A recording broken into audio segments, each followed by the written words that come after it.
வணக்கம் நண்பர்களே. அதாவது செந்தில் பாலாஜியின் வழக்கில் என்ன நடந்து கொண்டு இருக்கிறது அப்படின்றத முழுமையாக பார்க்கலாம். அதுக்கு முன்னாடி நம்ம சேனலை நீங்கள் சப்ஸ்கிரைப் பண்ணி வச்சுக்கோங்க. மறக்காமல் பெல் ஐக்கனை கிளிக் பண்ணி வச்சுக்கோங்க. நம்ம சேனலில் வர அப்டேட்ஸ் எல்லாமே மிஸ் பண்ணாமல் இருக்க இது ரொம்ப உதவிகரமாக இருக்குங்க. அமைச்சர் செந்தில் பாலாஜி கைது தொடர்பாக அவரது மனைவி மேகலா மனு தாக்கல் செய்த ஆட்கொணர்வு மனு பார்த்திங்கன்னா 3வது நீதிபதியான கார்த்திகேயன் முன் இன்று பிற்பகல் விசாரணைக்கு வருகிறது. அமலாக்கத்துறையினரால் கைது செய்யப்பட்ட செந்தில் பாலாஜியை விடுவிக்க உத்தரவிடக் கோரி அவரது மனைவி மேகலா சென்னை உயர்நீதிமன்றத்தில் ஆட்கொணர்வு மனுவை தாக்கல் செஞ்சுருந்தாங்க.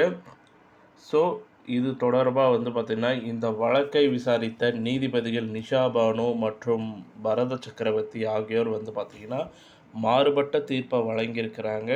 இதனால் வழக்கை 3வது நீதிபதி விசாரணைக்கு உட்படுத்துமாறு தலைமை நீதிபதிக்கு பரிந்துரைக்கப்பட்டது.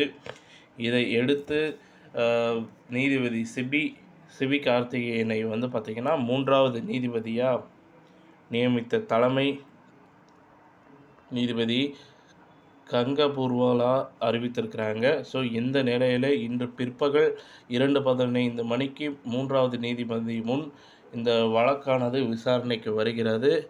ஸோ அடுத்த கட்ட பதில் என்ன 3வது நீதிபதி அவர்கள் சொல்லுவார் அப்படின்றது தான் பார்த்தோன்னா இப்போ பெரும் எதிர்பார்ப்பாக பார்க்கப்பட்டு வருகிறது.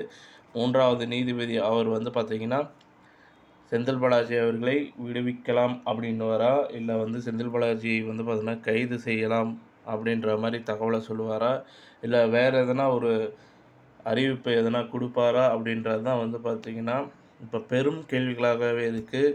செந்தில் பாலாஜியின் ஊழல் வழக்கு 3000 கோடி அப்படின்றதுனால மேலும் விசாரிக்க அனுமதித்து அவரின் மீது குற்றம் சாட்டப்பட்ட அனைத்து குற்றத்திற்கும் சரியான ஆதாரம் இருந்தால் உடனடியாக சிறையில் அடைக்கணும் அப்படின்ற மாதிரி தீர்ப்பு கொடுப்பாரா, இல்லை செந்தில் பாலாஜி குற்றவாளி என்று நிரூபிப்பதற்கான தக்க ஆதாரம் இல்லை அப்படின்றதுனால அவர் விடுவிப்பாரான்றது தான் இப்போ மிகப்பெரிய ஒரு கேள்விக்குறியாகவே இருக்குது. ஸோ பொறுத்திருந்து பார்ப்போம். செந்தில் பாலாஜி அவர்களை கைது செய்வார்களா அல்லது செந்தில் பாலாஜி அவர்கள் வீடு செல்வாரான்றதை. இந்த தகவல் பிடிச்சிருந்தால் லைக் பண்ணுங்கள், ஷேர் பண்ணுங்கள். மறக்காமல் நம்ம சேனலை சப்ஸ்கிரைப் பண்ணி பெல் ஐக்கானை கிளிக் பண்ணி வச்சுக்கோங்க.